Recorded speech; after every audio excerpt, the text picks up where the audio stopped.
It's Sunday, February 9th at about 10:30, quarter to 11, and it's kind of a gloomy day.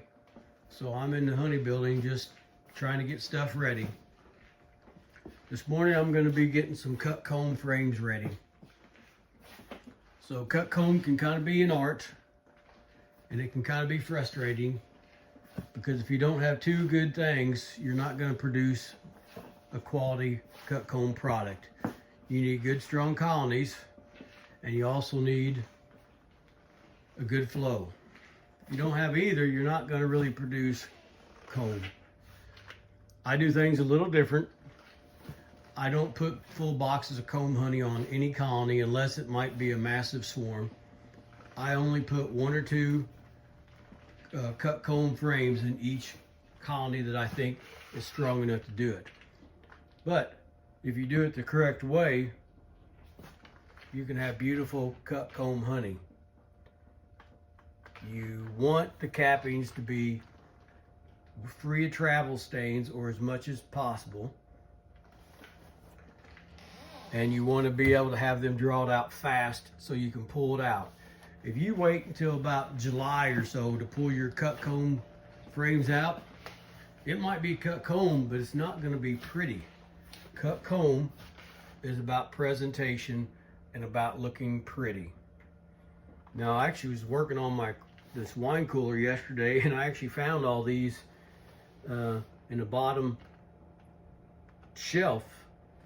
These, you see, these aren't, I'm not going to call them travel stains, but this is probably more of maybe a lighter nectar.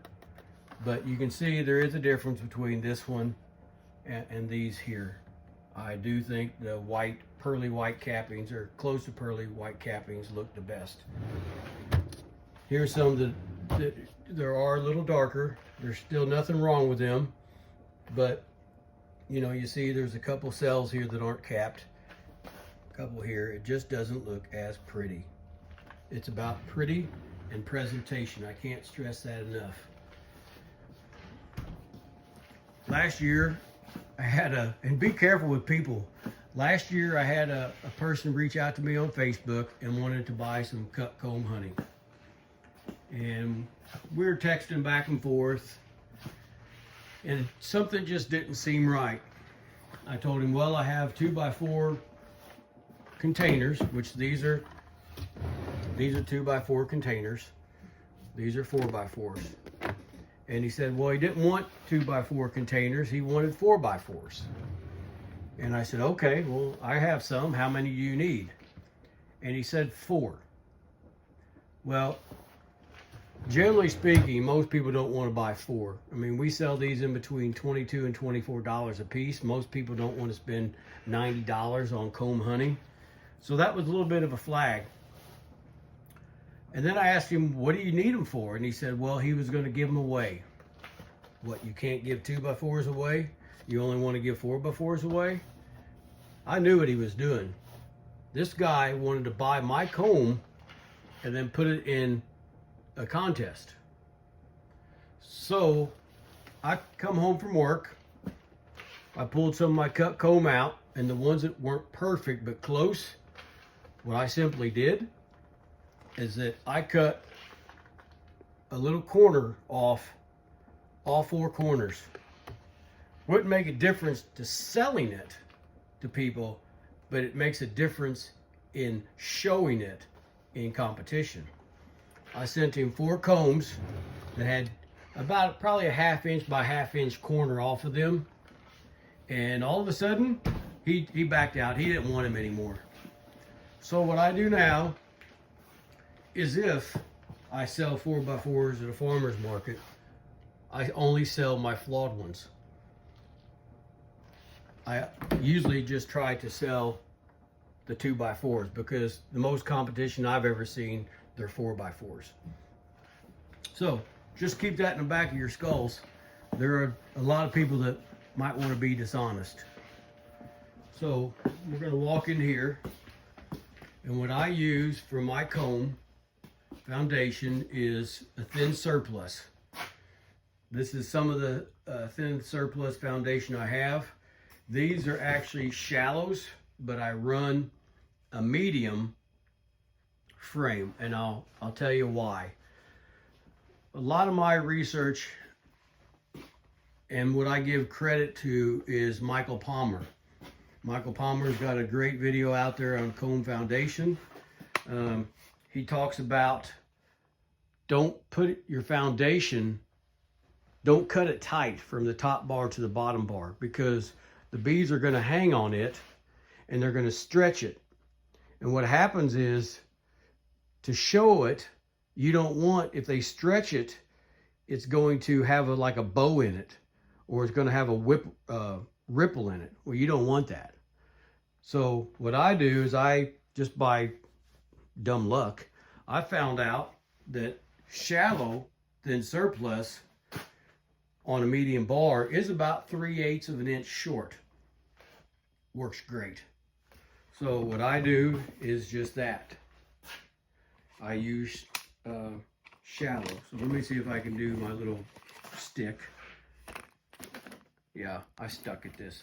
I don't comb my hair, and I ain't good like some people. So here's what I do is, I made me a little stand. Pretty simple. I found that if I use a MDO plywood, the wax doesn't stick to it as much as if I use just a regular plywood.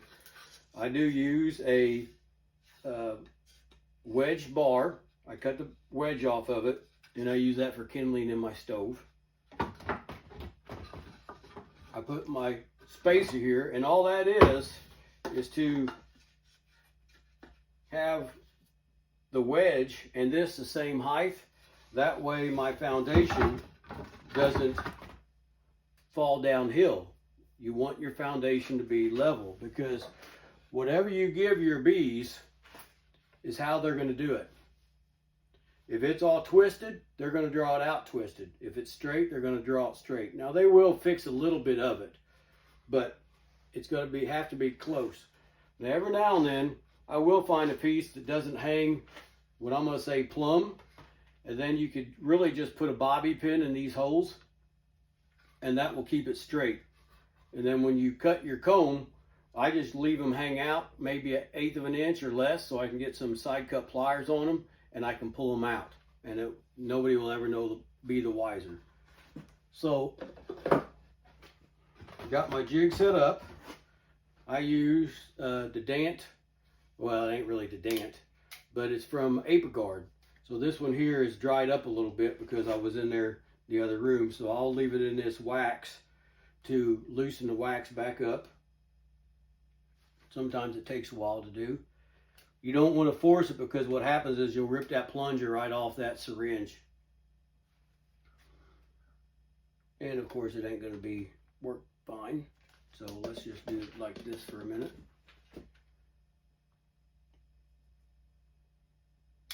Come on, baby.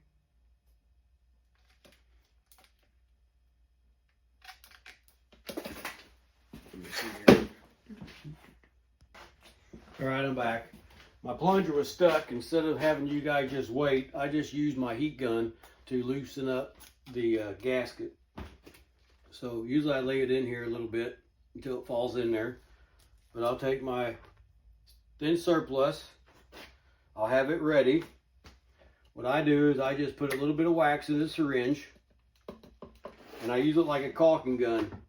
I'll angle this frame up a little bit, and I'll just put a little wax inside this groove. Lay it up there, and I'll put my wax in here. And basically, it's almost like you're back caulking it. It sets up just for a second. I'll make sure I get some more wax in here. And this is a trial and error, because if it's too hot, it will blow through the wax. If it's too cold, well, then it seizes up in your syringe.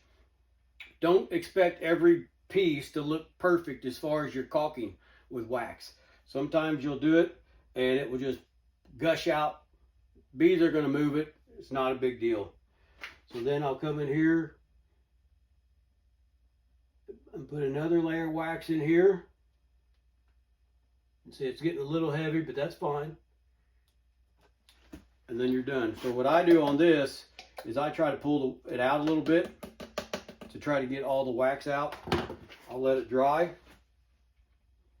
While I'm doing that, usually I get my next frame out and make sure these are new frames, but some of my other ones are old. So I'll just make sure that's clean. And when you pick it up, the wax still is going to be soft. So what I suggest is try to pick it up fast, and I hold my fingers here. That way the wax doesn't fall out. Not fall out, but will move. I'll put it in this box, which you can't see, and then I pick up the next one. It takes a little time. I'm sure there's other ways, but this is what I do. I have found that if I use the little slats that come with them, a lot of times those slats the foundation will get hot, and then the slats will let the foundation pull loose, and then you'll come back and the foundation will be inside the box, not really inside the frame. So once you get the temperature right and everything going, you can do a lot of these pretty fast. As you see, it doesn't take long. Again, these are all clean, so if they're dirty, I kind of fine tune them and then have them ready. Or you can walk away and do something else, like this one right here. Probably can't see it, but there's a little bit of a wedge that I didn't get off. So I have my chisel, and I just won't stab my leg, but I'll just chew this off here. And now I'm ready. By then I can see it's close to being ready, so I'll put my finger in there just like that. I'll pick it up. See how, you probably can't see with the angle, but that foundation is hanging perfectly center with that frame. And as long as you give the bees that to work with, that's the way they're going to draw out. And see how it's got, that's probably 7/16. When those bees hang on it, they're going to stretch it straight, and then they'll fasten it to the bottom, and it will come out looking as good as it did when you put it in there. We'll do one more here.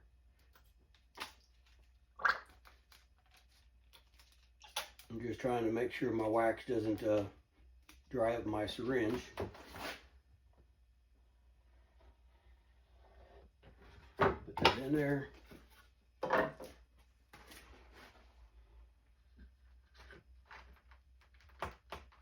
Push it down in there with back caulk.